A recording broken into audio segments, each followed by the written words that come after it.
அது போகணுன்றது போச்சு மீன் ஃபிலசாபிக்கலாக சொல்லணுமானா. பட் அது ஒரு நியூரோ டிஸார்டர். அதனால் அந்த மூளையிலேருந்து இந்த வோக்கல் கார்டுக்கு போகிற நர்வஸ் சிஸ்டம் இருக்கு பாருங்க, அது ஃபெயில் ஆகிடுது. காற்று தான் வரும். அந்த நிலைமையிலிருந்து இப்போ நான் இந்த அளவு பேசவே முடியாது, அப்படி இருக்கும். அங்கிருந்து இப்போ நான் உங்களோட பேசுகிற அளவுக்கு வந்திருக்கிறது ஒரு இட்ஸ் a miracle. நீ இளையராஜாவோட மியூசிக் வந்து ஆமாம்மா, அவருக்கு அந்த கேளடா மானிடவா, கேளடா மானிடவா எம்முள் கீழோர் மேலோர் இல்லை, ஏழைகள் யாரும் இல்லை, செல்வம் ஏறியோர் என்றும் இல்லை, நிற்பதுவோ நடப்பதுவே பறப்பதுவே. இந்த பாட்டெலாம் நான் எடுத்து பண்ணியிருக்கோம். இதெல்லாம் ஒரு எப்பேற்பட்ட பாக்கியம் எங்களுக்கு. ரொம்ப ரொம்ப ஆசையாக பேசுகிறேன். ஏதோ டிவியில் பார்த்துருப்பார் போட்டுக்கோ, டிவியில் பாடின ஒரு பாட்டை பார்த்துட்டு தான் அவர் கூப்பிட்டாரு. ஸோ அங்கே போனபோது கேட்டேன், பாட்டு டிவியில் கேட்டேன், நல்லா இருந்ததுயா அப்படின்னாரு.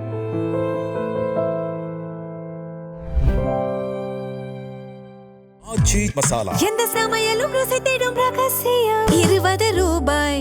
வணக்கம் வாவ் தமிழா நண்பர்களே, அற்புதமான ஒரு கலைஞரை இன்று நாம் சந்திக்க போகிறோம். அவர் ஒரு கம்போசர், ஒரு சிங்கர், டீச்சர் என்று அவருக்கு பல பரிமாணங்கள் உண்டு. எல்லாவற்றுக்கும் மேலாக மகாகவி பாரதியாரின் கொள்ளுப்பேரன் என்பது சிறப்பு. வாருங்கள், திரு ராஜ்குமார் பாரதி அவர்கள் சந்திப்போம். வணக்கம் சார். வணக்கம் வணக்கம் வணக்கம். இது வந்து நீங்கள் வந்து ப்ரொஃபஷனலாக மேடை ஏறி 50வது வருஷம் இல்லையா? ஆமாம் சார். இங்கே ஒரு இடத்துல படித்தேன். கரெக்டாக சொல்கிறேன் இல்லைன்னா 1976 டிசம்பரில் இந்த இசை விழா நடக்கிறது இல்லையா? ஆமாம், அதுதான் ஒரு அஃபிஷியலாக ஒரு பெரிய லெவல் கச்சேரி. சரி, டிசம்பரில். ஸோ இந்த டிசம்பர் வந்ததுன்னா 50வது. 50 வருஷம். 50 வருஷம் நிறைய பாடினீங்க. ஆமாம். ஒரு கட்டத்தில் வந்து அப்படியே கம்போசர், டீச்சர்னு அப்படியே உங்களுடைய ஏரியாவை மாற்றிட்டீங்க. ஆமாம். இந்த நெடிய பயணம் உங்களுக்கு திருப்தி அளிக்குதா? எங்கேயோ ஆரம்பித்தோம் எங்கேயோ போகிறோம் அப்படின்னு நினச்சிருக்கீங்களா? இல்லை இல்லை சார், நீங்கள் கேட்குற கேள்வி நியாயமானது. ஏன்னா அது முதல்ல பாடும்பொழுது இப்போது நான் மேடையில் பாடும்போது அப்படி தான் இருந்தேன். ஒரு நல்ல பெரிய பாடகனாக வரணும் அப்படிங்கிற எண்ணத்தில் தான் நான் வந்தேன். பட் காலப்போக்கில் அது குரல் வளத்தில் ஒரு பிரச்சனை உண்டாச்சு. அதனால் அது தடைப்பட்டது. எத்தனை வருஷம் பாடினதுக்கப்புறம் அது வந்தது? கிட்டத்தட்ட ஒரு 22 வருஷத்துக்கு முன்னாடி வச்சுங்களேன். 2001 2002. சரி, அப்புறம் என்னாச்சு? அந்த பீரியடில் இந்த பிரச்சனை வந்தது. அப்போ கொஞ்சம் என்ன செய்யறதுன்னு தெரியாமல் இப்படி யோசிச்சுட்டு இருந்த பொழுது யாரோ சில நல்ல ஆன்மாக்கள் கம்போஸ் பண்ணக்கூடிய எபிலிட்டி இருக்கு, அதை ஏன் நீ பயன்படுத்தக்கூடாது அப்படின்னாங்க. கரெக்டு. பட் யார்கிட்டையுமே போய் சான்ஸ் கேட்டதில்லை லைஃப்பில். கச்சேரி பண்ணுற காலத்தில் யார்கிட்டையுமே எனக்கு நீங்கள் கச்சேரி கொடுங்க அப்படின்னு கேட்டதில்லை. எல்லாம் தானாக வந்தது தான். அது கொள்ளு தாத்தா வழி. அது கொள்ளு தாத்தா அவர் பார்த்துக்கிறாருன்னு விட்டேன். அந்த மாதிரி யாரோ ஒருத்தர் என் மேலே ஏதோ ஒரு நம்பிக்கையில் நீங்கள் இந்த பாட்டு மியூசிக் போட்டுத்தாங்க, இந்த டான்ஸுக்கு மியூசிக் போட்டு டான்ஸுக்கு அறிமுகப்படுத்தினாங்க. பிரியதர்ஷினி கோவிந்த் கிட்ட அதுக்கு முன்னாடி சில பேருக்கு போட்டிருக்கேன். அதனால் ஒரு நண்பர், ஒரு மிருதங்க கலைஞர் சக்திவேல்னு ஒரு மிருதங்க, அவர் அண்ணே வாங்கினேன் அப்படின்னு பிரியதர்ஷினி கோவிந்த் கிட்ட கூட்டின்னு போய் ஒரு மியூசிக் பண்ணி தரணும்னு கேட்டாங்க. எனக்கு டான்ஸுக்கு பண்ணியிருக்கேன், ரொம்ப அனுபவம் கிடையாது, அதை கொஞ்சம் பண்ணினேன். அதை கேட்டுட்டு இன்னொருத்தர் அப்படியே போச்சு அப்படின்னு செவி வழி தொடர்பு அப்படி இப்படி போய் அது ஒரு mystery sir. It's a mystery how it happened. So நான் அந்த பக்கமே போக மாட்டேன்னு நினைக்க போக டான்ஸ் பக்கம் ஆமாம் எனக்கு தெரியாதுன்னு நினச்சேன். இப்போ டான்ஸ் ஃபீல்டில் நான் இசையமைக்காத ஒரு நடனம் அங்கேயே இல்லைங்கிற அளவுக்கு ஆகிடுது. ஆமாம், எங்கே போனாலும் மியூசிக்னு யார் ராஜ்குமார் தான் சொல்கிறாங்க அப்படிங்கிற மாதிரி அப்படி அமைப்பு வந்துடுது சார். அது ஒரு இன்ட்ரெஸ்டிங் திங் தான். ஏன்னா singing is a different thing. ஆமாம். Composing is a totally different thing. ஆமாம். ரெண்டும் மியூசிக்னா கூட ரெண்டு வெவ்வேறு வகையான ஒரு துறைகள். அதில் எப்படி நான் வந்தேன் அப்படிங்கிறது ஒரு ஆச்சரியமான விஷயம். ரொம்ப ஒரு சந்தோஷத்தை தரக்கூடிய ஒரு ஃபீல் சார். Okay okay. கண்டினியூஸாக you have to keep creating hmm. இந்த சொல்லு பயன்படுத்தலாமா தெரியல.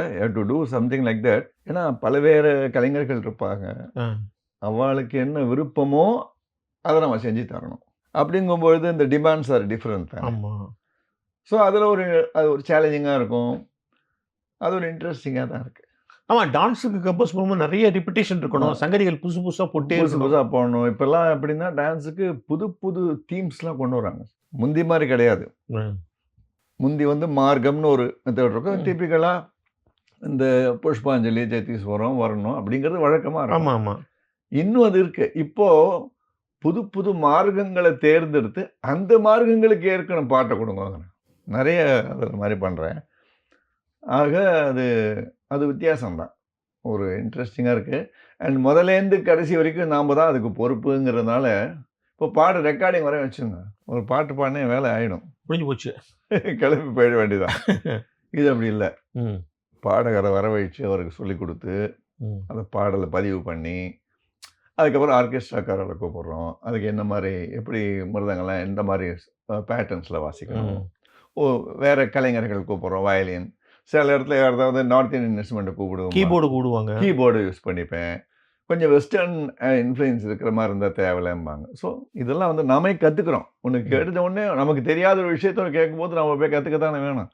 கற்றுண்டு இப்படி உள்ள புகுந்து புறப்பட்டு வரோம். ம். அந்த விஷயத்தில் ரொம்ப இன்ட்ரெஸ்டிங் ஃபீல்ஸ். ஆமா. சரி, இப்போ வந்து இப்போ நீங்க தொடர்ந்து டான்ஸுக்கு போடும்போது வாய்ப்பாட்டுங்கிறது இப்ப நிறுத்தியாச்சு. அப்ப கச்சேரி பண்ணுறதை நிறுத்தி 20 வருஷம் மேலே ஆயிடுச்சு சார். சுத்தமா நிறுத்திட்டீங்க. சுத்தமாக நிறுத்திட்டேன். இப்போ இந்த குரல் வளம் இந்த அளவுக்கு மறுபடியும் வந்திருக்கு. இது ஒரு பெரிய ஆச்சரியம். This it self is a miracle. அதுக்கு எதாவது ட்ரீட்மெண்ட் பண்ணிக்கிட்டா? ட்ரீட்மெண்ட்டுக்கு ஆக்சுவலாக அது ட்ரீட்மெண்ட்டே இல்லைன்னு சொல்லிட்டாங்க சார். ஏன் திடீர்னு போச்சு? அது போகணுன்றது போச்சு. ஃபிலசாபிக்கலாக சொல்லணுமானா, பட் அது ஒரு நியூரோ டிஸார்டர், நர்வஸ் டிஸார்டர். அதனால் அந்த மூளையிலேருந்து அந்த வோக்கல் கார்டுக்கு போகிற நர்வஸ் சிஸ்டம் இருக்கு பாருங்க, அது ஃபெயில் ஆகிடுது. அது ஏன் ஃபெயில் ஆச்சு தெரியாதுன்னு சொல்லிட்டாங்க அந்த காலத்தில், அந்த மெடிக்கலாகவே. ஸோ அதுக்கு வந்து அதோடு எப்படி நீங்கள் வாழணும்னு சொல்லி தருவோம் அப்படின்னு தான் அங்கே அவளுடைய ட்ரீட்மெண்ட்டு. அது நானே பார்த்துக்கிறேன் அப்படின்ட்டு. ஸோ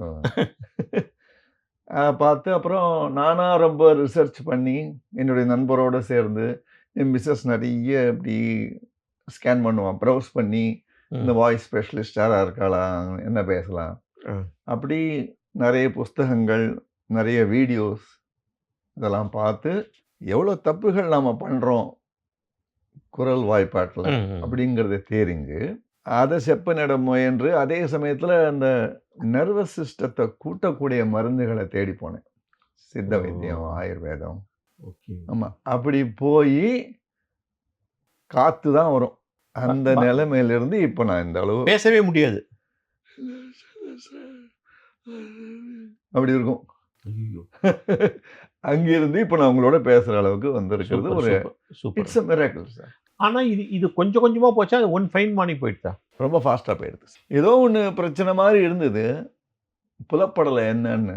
என்ன அது புதுசாக இருக்குது, தெரியாத விஷயமா இருக்குது. தினம் ஆஃபீஸ் போகிற மாதிரி தினம் அப்போலோ ஹாஸ்பிட்டலுக்கு படையெடுத்து போயிருக்கேன். இன்றைக்கி ஒரு ஸ்பெஷலிஸ்ட், நாளைக்கு இன்னொருத்தர், அதுக்கடுத்த ஒவ்வொரு துறை, ஒவ்வொரு டிபார்ட்மெண்ட்டில் ஒவ்வொருத்தரையாக பார்ப்பேன். எல்லாம் கரெக்டாக இருக்குது, எல்லாம் கரெக்டாக இருக்குது, கரெக்டாக இருக்குது, கரெக்டாக இருக்கும்பாங்க. ஆனால் வேலை செய்யாது. கடைசியில் தான் மோகன் காமேஸ்வரன் அப்படிங்கிற வெரி என்டி ஸ்பெஷலிஸ்ட், அவர் தான் கடைசியில் பார்த்து அவர் தான் அது இன்னது அப்படின்ட்டு ஒரு விஷயத்த சொன்னார். உங்களுக்கு ஒவ்வாத சாமான் பொருட்கள் ஏதோ ஒரு சாப்பாடு ஏதோ சாப்பிட்டு அது வந்து என்ன ரியாக்ட் பண்ணுன்னு பண்ணிடுதா? இல்லை சார், இது அது அந்த மாதிரி தான். இதுக்கு என்னென்னா ஒரு சம்திங் ஃபாரின்னு சொல்லுவாங்கல்ல. இல்லை அது கூட இல்லை. This is over a period of time the nervous system has weakened. அது நமக்கு தெரியல, அல்லது அது சிக்னல்ஸ் கொடுத்துருக்கு, புரிஞ்சிக்கக்கூடிய அளவு அப்போ ஞானம் இல்லை. Body is very clever sir. அது எப்போதும் நமக்கு இந்த பாடி லாங்குவேஜில் நமக்கு சொல்லும். என்னால் முடியலன்னா முதலே சொல்லும். அது நம்ம புரிஞ்சிக்கக்கூடிய சக்தி இருக்கணும். ஆக்சுவலாக அது கோட்டை விட்டுட்ட உடனே தான் அடி விழுந்த உடனே தான் நம்ம தீர்மானம் பார்க்குறோம் இல்லையா, அந்த மாதிரி. ஆமா, உங்க இசை பின்னணி பற்றி பேசுவோம். மகாகவி பாரதியோட மூத்த மகள் தங்கம்மா. தங்கம்மாவுடைய பொண்ணு தான் லலிதா. ஆமாம். லலிதாவுடைய பையன் தான் நீங்க. ஆமா.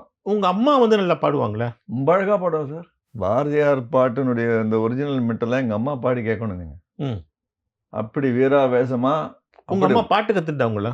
பாட்டு கத்துன்னு இருக்கேன். அந்த காலத்து கிராமத்துல இருக்கிற அந்த எட்டயபுரத்து, திருநெல்வேலி, கடையத்துல தானே பொறந்து எல்லாரும் ம். கத்துக்கிறவா தான். அந்த பக்கம் தான். ஆமா. அவங்க வந்து ஒரு ப்ரொஃபஷனலா ப்ரொஃபஷனா எடுத்துக்கல. ம். பட் நல்லா பாடக்கூடிய ஒரு ஆர்டிஸ்ட். கச்சேரிகள்லாம் பண்ணியிருக்காங்க. ரேடியோ ஸ்டேஷன்லாம் ரேடியோல பாடியிருக்காங்க வானொலியில. ம். அதனால அம்மா ரொம்ப நல்லா பாடுவா.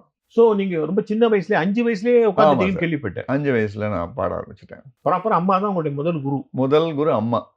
அதுக்கப்புறம் வள்ளியூர் குருமூர்த்தின்னு ம். தஞ்சாவூர் கும்போணம் பெல்ட். அவர்ட்ட ஒரு 10, 15 வருஷம் கத்துன்னு இருப்பேன். அப்புறம் டாக்டர் பாலமுரளி கிருஷ்ணாட்ட ம். ஒரு 2, 3 ஆண்டு காலம் சரி. இருந்தேன்.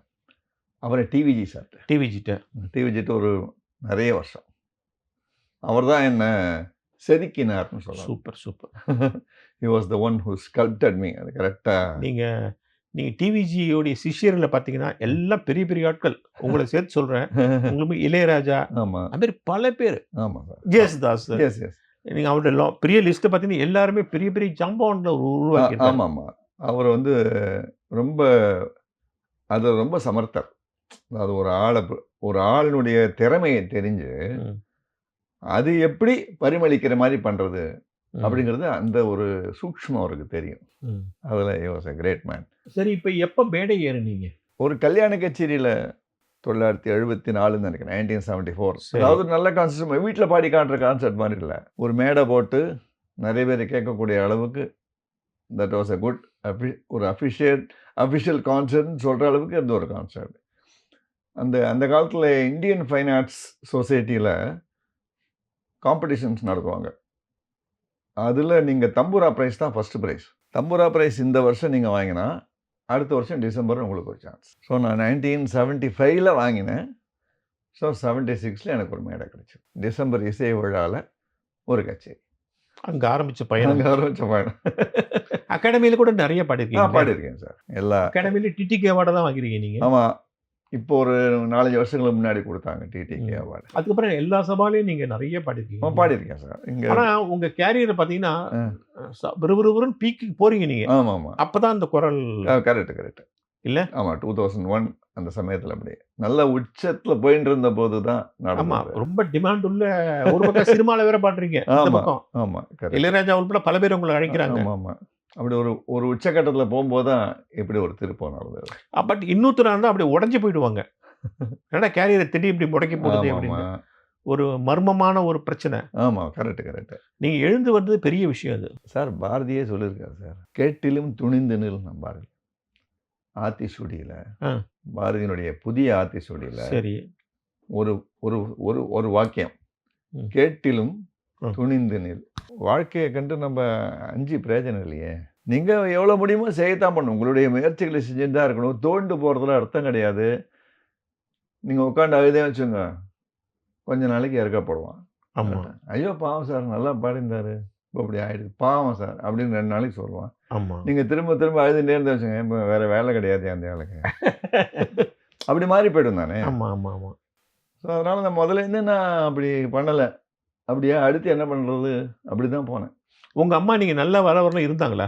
இருந்தாங்க. எங்க அம்மா இப்பதான் ஒரு சமீபத்துல காலமானாங்க. ஒரு 4, 5 வருஷம் முன்னாடி தான் காலமானாங்க. ம். 95 வயசு வரைக்கும் இருந்தாங்க 95 அம்மா. வயசு சொல்லும். ஆமா. நீங்க எங்க அம்மா, அப்பா வந்து என்னுடைய எல்லா கச்சேரிகளிலும் கூட வந்துருவாங்க. மோஸ்ட்லி ம்.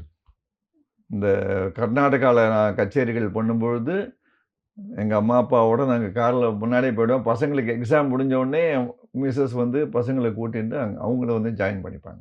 அப்பா வந்து வேங்கட சுப்பிரமணியம். வேங்கட சுப்பிரமணியம். அவருக்கு சங்கீதத்தில் ஈடுபாடு உண்டா? சங்கீதத்துக்கு ஈடுபாடு உண்டு. நாங்க சொல்றேனே எங்க இல்ல எல்லாருக்கும் பாட்டு தெரியும். பாட்டு ஓரளவு கத்துன்னு இருக்காங்க. யாரும் அத முழு நேர தொழிலா எடுத்துக்கல. ஓ. நான் மொத்தம் தான் I was the first and the only person probably. இப்போ என்னுடைய மகனும் இப்போ லிட்டரேச்சர் உள்ள போயிட்டாரு. அதனால உங்க பையன் தானே நிரஞ்சன் பாரதி? நிரஞ்சன் பாரதி. ம். ஸோ அவரும் இந்த மாதிரி வேற தொழில் எடுத்து இதே தொழிலா எடுத்துருக்குங்கிறது எங்க குடும்பத்துல 2வது. எனக்கு பிறகு என்னுடைய அவர் என்ன பண்ணிருக்காரு இப்ப? அவர் இப்போ இந்த ஃப்ரீலான்ஸா ஆ. அவர் நிறைய சொற்பொழிவுகள் அப்புறம் வந்து மை தமிழ் குருன்னு ஒரு வெப்சைட் நடத்தி நிறைய தமிழ் சொல்லிக் கொடுக்குறாரு. சரி. பாரதியாரை பற்றி நிறைய ஆராய்ச்சிகள் பண்ணியிருக்காரு. ஆ. அதில் நிறைய செய்திகள் அதில் வெளியிட்டு நிறைய பேர் கூப்பிடுறாங்க அவரை நிறைய நிகழ்ச்சிகளுக்கு உரையாற்றுறது. அந்த மாதிரி மோட்டிவேஷன் மாதிரி கொடுக்குறாரா? மோட்டிவேஷன் இல்லை, இந்த சப்ஜெக்டை பற்றி பேசுவார். ஓகே. இப்போ பாரதியார் பற்றி ஒரு பேசணும்னா அவர் போய் பேசுவார். வள்ளலாரை பற்றி எதாவது பேசணுமானா பேசுவார். பாரதியாரும் வள்ளுவரும் என்ன அந்த மாதிரி ஒரு ஒப்பிடு நோக்குன்னு பேசணுமானா பேசுவார். So into literature, fully into literature. நீங்க வந்து இதுவரை இசைப்படுத்தப்படாத பாரதியார் பாடல்கள் நிறைய பண்ணிருக்கீங்க ஆமாம் இல்லையா? சார், ஆமாம் நிறைய எத்தனை பண்ணிருப்பீங்க இது வரலும்? நிறைய பண்ணியிருக்கேன் சார், என்னைக்கு வச்சுக்கல. ஏன்னா அந்த பாடும்போது எனக்கு ஒரு என்ன ஆசையாக இருந்ததுன்னா, எல்லாரும் திரும்ப திரும்ப திரும்ப ஒரே லிஸ்ட் ஆஃப் பாரதியார் சாங்ஸ் ஏதாவது நம்ம சின்னஞ்சிருக்கலையே, அப்புறம் தீராத விளையாட்டு தீராத இப்படியே பாடின்னு இருக்கேன். அவர் என்னென்னமோ பாட்டெல்லாம் பாடியிருக்காரு. யாரும் கேட்காத அருமையான பாடல்கள்லாம் இருக்கு. ஸோ ஒவ்வொரு கச்சேரிலையும் ஏதாவது புதுசாக பாடுறது. இப்போ நல்ல காலம் வருகுதுன்னு ஒரு நான் பாடியிருக்கேன். ரொம்ப சரி. நல்லா இருக்கும் அந்த பாட்டு. அதுக்கு தூண்டுகோலாக இருந்தது யார் தெரியுமா? நம்மளுடைய மதிப்பிற்குரிய டாக்டர் பத்மா சுப்ரமணியம். அவங்க ஒரு சீரீஸ் போட்டாங்க கான்சர்ட்டில். அப்போ அப்பா இது வரைக்கும் வராத பாட்டை தான் எடுத்து பாடேன், நல்லா இருக்குமே அப்படின்னாங்க. ஸோ அவங்களுடைய அந்த சொன்னதுனால ஏதாவது புதுசாக பண்ணுவோன்னு 2 பாட்டு எடுத்ததில் ஒரு பாட்டு நல்ல காலம். அந்த லைன் 2 லைன் பாடுங்களேன். நல்ல காலம் வருகுது, நல்ல காலம் வருகுது, வருகுது, நல்ல காலம் வருகுது, வருகுது, நல்ல காலம் வருகுது, வருகுது, வருகுது, நல்ல காலம் வருகுது, நல்ல காலம் வருகுது, நல்ல காலம் வருகுது, தரித்திரம் போகுது, செல்வம் வருகுது, படிப்பு வளருது, பாவம் தொலையுது. ஒரு வரி வரும். படிச்சவன் சூதும் பாவமும் பண்ணினான், படிச்சவன் சூதும் பாவமும் பண்ணினால் போவான் போவான் ஐயோ வென்று போவான், போவான் போவான் ஐயோ வென்று போவான், நல்ல காலம் வருகுது. இந்த பாட்டு இப்படி போகும். எனக்கு தெரிஞ்சு விஜய் டிவியில் சார் ரொம்ப நாளைக்கு அவங்க ஒரு வெடிகாத்தால சில பாட்டெலாம் போடுவாங்க. ஆமாம். இந்த ஏதாவது ஒரு பாட்டு, அப்புறம் நம்ம கங்கை அமரன் பாடுவார் மதர் மேலே, பாண்டிச்சேரி அன்னை மேலே பாடின ஒரு பாட்டு. அது முடிஞ்சோன்னு இந்த பாட்டு. இது ஒரு ரொம்ப நாளைக்கு போயிட்டு இருந்தேன். அப்போ சொன்னாங்க எங்கிட்ட, இல்லை சார் காத்தால நிறைய பேருக்கு வந்து நல்ல காலம் வருகுது, நல்ல காலம் வருகுதுன்னு சொன்னாக்க அவங்களுக்கு ரொம்ப மனசு சந்தோஷமாக இருக்கு, உற்சாகமாக நாளை ஆரம்பிக்கிறாங்க, அதுக்காக போடுறாங்க. சினிமாவில் வந்து நிறைய பாடிருக்கீங்க. ஆமாம் ஆமாம் ஆமாம். சினிமாவில் என்ன ஒரு 40-50 பாட்டு பாடிருப்பீங்க? மேலே பாடியிருப்பேன். மேலே தான் சொன்னேன். பிகாஸ் நான் வந்து கன்னடத்தில் நிறைய பாடியிருக்கேன், துளுவில் பாடியிருக்கேன், துளு லாங்குவேஜில் பாடியிருக்கேன், சன்ஸ்கிரிட்டில் பாடியிருக்கேன். இந்த ஆதிசங்கராச்சாரியர் படம் வந்தது தெரியுமா, ஜிவி ஐயருடைய. ஆமாம், சன்ஸ்கிரிட். அதில் பாடியிருக்கேன், தெலுங்கில் பாடியிருக்கேன். இந்த மாதிரி நிறைய வெவ்வேறு மொழிகளில் பாடக்கூடிய ஒரு சான்ஸ் கிடச்சிது. சரி. மூவிங்கிறது அது ஒரு பெரிய கடல் சார், அது தனி ஃபீல்டு. ஆமாம், சும்மா இல்லை, அதில் பாடுறதுங்கிறது லேசுப்பட்ட காரியம் இல்லை. ஜாம்பவான்களோட தான் ஒர்க் பண்ணியிருக்கேன். MSV, GK Venkatesh sir, Rangarao sir, Balamurali sir தான் மியூசிக் போட்டார் இந்த ஆதி சங்கராச்சாரியர் படத்துக்கெல்லாம். ஸோ அவர்களுடைய ஒர்க் பண்ணக்கூடிய ஒரு பெரிய பாக்கியம் கிடைச்சது. நீ இளையராஜாவோட மியூசிக் வந்து? ஆமாம், அவருக்கு அந்த கேளடா மானிடவா, கேளடா மானிடவா, எம்முள் கீழோர் மேலோர் இல்லை, ஏழைகள் யாரும் இல்லை, செல்வம் ஏறியோர் என்றும் இல்லை, வாழ்வுகள் தாழ்வும் இல்லை. அது என்னன்னா ஒரு மோகனம் பேஸ் இருக்குது. ஆமாம் சார், யாரோ சொன்னபோது கேட்டிருந்தாங்க. இந்த ஹிந்துவில் ஒரு ரைட்டப் வந்திருந்தது சார், இந்த படத்தை பற்றி வந்திருந்துட்டு, இளையராஜா இசைஞானி Ilaiyaraaja is scoring music for this film. Will he make use of the poet's great grandson's voice அப்படின்னு முடிச்சிருந்தாங்க. அது எழுதின ஏதோ ஒரு கோயின்சிடன்ஸ், அது மறுநாளே அவருடைய அசிஸ்டன்ட் கூப்பிட்டாரு. கூப்பிட்டு அப்போ போயிருந்தபோது சொன்னார், ரொம்ப எனக்கு நீங்கள் இதில் எப்படியாவது பாட வைக்கணும்னு எனக்கு ரொம்ப ஆசைப்பட்டேன் அப்படின்னாரு. ரொம்ப சந்தோஷம் சார், எனக்கு உங்களுடைய மியூசிக்கில் பாடுறதுக்கு ரொம்ப சந்தோஷம். அப்போல்லாம் வயசு சரியா இருந்தது. அப்போ சரியா இருந்தது. அது நடந்து ஒரு ஒரு ஒரு வருஷம் 2 வருஷத்துக்குள்ள. சரி. இளையராஜா அப்போ வந்து சாங் கொடுத்து உடனே பாட சொல்லிட்டாரா? ஆமாம்மா. நீ கொடுத்து உடனே சொல்லி கொடுத்து உடனே ரெக்கார்டிங் அவ்வளோதான். ஓஹோ! உடனே சொல்லி கொடுப்பாரு. ஒரு தடவை நம்ம 2 தடவை மானிட்டரை பார்ப்போம். அப்புறம் டேக் போகிறதுக்கு முன்னாடி அவர் ஒரு தடவை வருவார். நான் ஒரு தடவை கேட்டுருவேன், ஃபுல்லாக பாடிவிடுங்களேன்னாரு. சரின்னு ஃபுல்லாக பாடி காமிச்சேன். அப்படியே பாடிடுங்க அப்படியே. ஏதாவது சங்கதி போட்டால் ஏற்றுக்கிறாரா? பொதுவாக வந்து அவர் சொன்னா தான் நான் அந்த மாதிரி சங்கதி போடுவேன் சார். அவர் சொல்லாட்டா அவர் நானாக அந்த சங்கதியை போடுறதில்லை. ஏன்னா சில கம்போசர்களுக்கு வந்து விரும்புவோம் அந்த சங்கதியை போட்டால் பண்ணுங்கன்ட்டு. அவர் வந்து சொல்லி கொடுத்ததை கரெக்டாக பண்ணணும்னு எதிர்பார்ப்பார். அது அப்படியே வரணும். ஏன்னா எனக்கு இதான் வேணும் அப்படிங்கிறதுனால அவர் சொல்லி கொடுத்ததை பாடி காமிச்சு கரெக்டாக இருக்கு அப்படியே பாடிடுங்க அப்படின்ட்டார். அப்புறம் டேக் முடிஞ்சோடனே வந்து கேட்டார். கேட்டு விட்டு கரெக்டாக இருக்கே, ஓகே சார், குட், அவ்வளோதான். ஒன்றும் பாரதியை பற்றிலாம் ஒன்றும் டிஸ்கஸ்லாம் ஒன்றும் கிடையாது. அப்போ சொன்னார் இந்த மாதிரி இல்லை இந்த பாட்டு அந்த ஜெயஸ்ரீ வச்சு ஒரு பாட்டு எடுத்தேன்னு சொன்னாருங்க. நின்னை சரணடைந்தேன் கண்ணம்மா நின்னை சரண், அந்த பாட்டெலாம் நான் எடுத்து இப்போ பண்ணியிருக்கேன். அப்புறம் அந்த இவரை வச்சு ஒரு பாட்டு, இது மாயம் மாயம் எது மாயை இந்த மாதிரி ஒரு பாட்டு ஒன்று வரும். நிற்பதுவோ நடப்பதுவே பறப்பதுவே, அந்த பாட்டெலாம் நான் எடுத்து பண்ணியிருக்கோம். இதெல்லாம் ஒரு எப்பேற்பட்ட பாக்கியம் எங்களுக்கு. ரொம்ப ரொம்ப ஆசையாக பேசினார். ஆமாம், ரொம்ப மரியாதையாக இருந்தது. ஏன்னா என் குருநாதருக்கும் ரொம்ப நெருக்கம் அவர். ஓகே. ஆமாம், டிவிஜி. ஆமாம். ஸோ டிவிஜி சாரோட நான் வந்து அவர் நவராத்திரியும் போது இளையராஜா சார் வீட்டில் கச்சேரிகள்லாம் நடக்கும். ஒரு முறை டிவிஜி சார் பாட நான் கூட போயிருந்தேன் பாட. ஆமாம், ரொம்ப சந்தோஷம் நீங்கள் வந்து கூட இருந்தது அப்படிலாம் சொல்லி பேசியிருக்காரு. அப்போ எங்கள் வாத்தியார் சொல்லணும், நீங்கள் அவரை ரொம்ப யூஸ் பண்ணணும், நீங்கள் அப்படியாக்கும் இப்படியாக்கும் அப்படின்னு என் சிஷ்யன் டிவிஜி. ஐயோ நீங்கள் சொல்லணுமா எனக்கு தெரியாதா அப்படின்னாரு.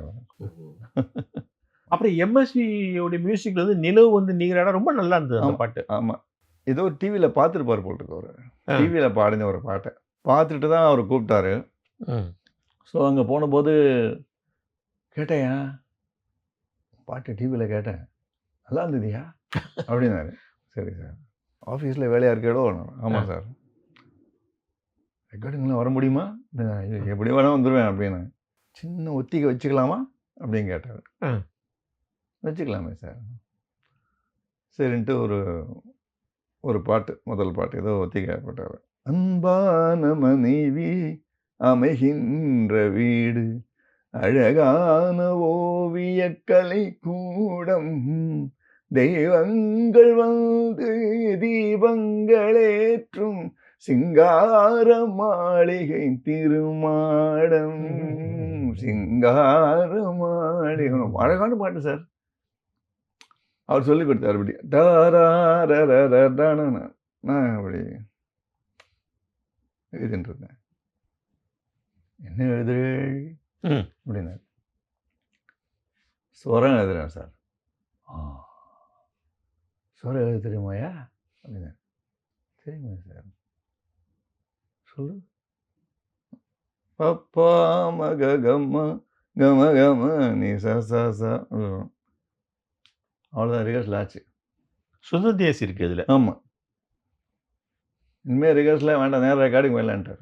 அவ்வளோதான், புரிஞ்சு போச்சு அவருக்கு. ஆமாம், ஸ்வரம் எழுதுடா தெரியுமாயா? நான் தெரியும் சார் அப்படின்னு செக் பண்ணார். கொஞ்சம் 2 ரவுண்டு போதும் தம்பி, ரிஹர்சல் வேண்டாம். ரொம்ப ஓப்பன் சார், ரொம்ப ஓப்பனான ஒரு பெரிய ஜீனியஸ். ஒரு பல்லவி பாடி காட்டுவார், பாடிட்டு வரும்போது பல்லவி மாறி போயிடும் டியூன். ரவுண்ட்லாம் முடிச்சுட்டு இந்த பல்லவியை போடும்போது வேற டியூன் போடுவார். ஏன்னா அது நமக்கு வேறு தான் சொல்லி கொடுத்தார். எல்லாருக்கும் கேட்க பயமாக இருக்கும். இந்த கூட இருக்க அசிஸ்டன்ஸுக்கு கேட்க பயமாக இருக்கும். அந்த பல்லவி எழுதிக்கிறதா, அதை முதல்ல பண்ண பல்லவி தான் கற்றுன்னு பாடுறதா அப்படி இருக்கும். இப்படி 2 தடவை போகும். அப்புறம் நான் தைரியத்தை வர வச்சுன்னு கேட்டேன், சின்ன டவுட் சார், சொல்லுங்கோ, முதல்ல ஒரு பல்லவி பாடினேன், இப்போ வேறு பல்லவி பாடுறாரு, டியூன் வேறு பாடுறேன், நல்லா இருக்கா இல்லையா? நல்லா இருக்கு சார், எழுதிக்கோங்க. அவ்வளவுதான். அந்த மாதிரி ஒரு ஒரு ஃப்ளோ நான் வேற யார்ட்டையும் பார்க்கல சார். அதாவது வந்துட்டே இருக்கும். ஹார்மோனிய பெட்டியில கைய வச்சுட்டாருன்னா, ம். வந்துட்டே இருக்கும் அவருக்கு அந்த டியூன். ஒரு வெள்ளம் மாரி, பிரவாகம் மாரி வரும். ம். பெரிய ஜீனியஸ். இல்ல கிளாசிக்கல் மியூசிக்ல ரொம்ப ஸ்ட்ராங் அவரு. ரொம்ப இதா இருப்பாரு. அது மாரி கிளாசிக்கல் தெரிஞ்ச ஆட்கள ரொம்ப மரியாதை பண்ணுவார் சார். ம். ம். இப்ப எனக்கு அவரும் சரி, இளையராஜாவும் சரி ரொம்ப அது ஆமா, ரொம்ப மதிப்பாங்க. ஆமா. அதனால தான் அவர் வந்து கிளாசிக்கல் தெரியும்னா அவரு அதுக்கு ஒரு மரியாதை. மரியாதை. நிச்சயமா. கர்நாடிக்னா அதுக்கு தனி மரியாதை. மரியாதை ஆமா, வச்சிருக்காரு. ஆமா. ஆமா. அத கண்டிப்பா சொல்றேன். இளையராஜா சார் கூட நீங்க சொல்லும்போது, அந்த ரெக்கார்டிங் பாய்ஸ்ன்னு இருந்தபோது சொன்னாரு. அப்போ சாகித்யத்துக்கு தான் எவ்வளோ நீங்க முக்கியத்துவம் குடுக்குறீங்க? ஆ. அப்படின்னு கேட்டாரு என்ன. நீங்க என்ன நினைக்கிறீங்கன்னு? இல்ல சார் ரொம்ப முக்கியம் தானே. ஏன்னா உங்க ஆட்கள் சில பேர் வந்து அது ரொம்ப முக்கியம் இல்லன்னு நினைக்கிறாங்களே அப்படின்னாரு. ம். அது அவங்களுடைய கருத்து சார். அவங்களுடைய அணுகுமுறை. ம். நான் வளர்ந்த விதம் வேற. எங்களுக்கு வந்து சாகித்யம் ரொம்ப முக்கியம். ம். சாகித்யம் எல்லாம் இல்லைன்னு வெறும் பாட்டையெல்லாம் எதை வேணா பாடியிருக்கலாமே. அதனால சாகித்யமும் ரொம்ப முக்கியமான விஷயம் தான் நடக்கிறோம். கரெக்ட்டா சொன்னீங்க. அப்ப சொன்னாரு, அவருடைய ரெக்கார்டிங் எக்ஸ்பீரியன்ஸ்ல ஏதோ நடந்தது இப்படின்னு சொல்லி என்கிட்ட கேட்டாரு. ஒரு கான்ட்ரோவர்சி போயிருக்கு ஆமா. அப்ப. அப்போ கேட்டபோது அவங்க அப்படி சொன்னாங்க. நான் கேட்டேன், "ஏன் இந்த மாரி பாடுறீங்கன்னா, எங்களுக்கு அவ்வளோ முக்கியம் இல்ல." அப்படின்னு சொல்றாருங்க அவரு. அப்படின்னாரு. தெரியாது சார். அது அது என்னன்னா கர்நாடிக்ல வந்து ம். இ ஒரு ஒரு ஒரு இடத்துல சரணத்துல ஒரு இடத்துல நிரவல் பண்றாங்க பாருங்க. ஆமா, நிரவல் பண்ணும்போது பதம் பிரிக்கும்போது இஷ்டத்துக்கு போகுது சமயத்துல. ஆமா, ஆமா. அந்த நிரவல்லாம் போம்போது இந்த சாகித்யம் எங்க போகுது அப்படின்னு தெரியாது. ஆமா. அது தவறு சார். பாரதியார் சாடி இருக்காரு சார். தப்பு தவறுமாக சொற்களை பிரித்து, தேவையில்லாத இடங்கள பிரித்து, ம். பதச்சேதம் பண்ணுகிறார்கள். பதக்கொலை பண்ணுகிறார்கள்னு எழுதியிருக்காரு. இப்போ பாடுறவர்களுக்கு தெலுங்கு பாட்டுல முக்கால்வாசி தமிழனுக்கு தெரியாது. தெரியாது, தெரியாது. சன்ஸ்கிரிட்லயோ, தெலுங்குலயோ இருக்கும். அவனுக்கு 2மே தெரியாது. ஸோ, அதனால ரொம்ப தவறா பாடிர்றாங்க. அப்படி இருக்கக்கூடாது. அந்த மொழி அறிவு வேணும். தெரிஞ்சு பாடணும். எனக்கு தெரிஞ்சு ரங்கப்பிரவிகாரம் இருக்கணும். ஆமா. ரங்கப்பிரவி ஜெயகோ தண்டராமான்னு பாடுவோம். ஆமாமா. கோதண்டராமா பாட மாட்டாங்க. ஆமாமா. ஜெயகோ தண்டராமா. இது அந்த டியூன் கரெக்ட்டா நிக்கும். ம். தண்டராமான்னு பாடிடுவாங்க. அது இருக்காது. இல்ல ஒரு சாரார் இருக்காங்க சார். இன்னும் இருக்காங்க. அ. அவர்களுக்கு வந்து இது கொஞ்சம் பிரிச்சா தப்பு இல்ல. அப்படின்னு அவங்க சொல்றாங்க. சங்கீதம் முக்கியம்னு நினைக்கிறாங்க அவங்க. சங்கீதம் தான் முக்கியம் அப்படின்னு ஒண்ணு இருக்கு. நான் வந்து இல்ல. இல்லன்னா அவர் பண்ணியிருக்கவே மாட்டாரு இந்த பாட்டு. அவர் பாட்ட ஏன் எடுத்து பாடணும்? வேற ஏதாவது பாட்டு எடுத்து பாட வேண்டியது தானே. ஆ. நம்ம அந்த பாட்டுகள் தான் எடுத்து பாடுறோம். ஆமா. அப்போ அதுக்கு உண்டான முக்கியத்துவத்த குடுக்கத்தானே வேணும். பட் இன்னைக்கு உள்ள வித்வான்கள் நெறைய பேருக்கு வந்து ம். தெலுங்கு, சான்ஸ்கிரிட், ம். கன்னடம்லாம் தெரியல. இல்லையா?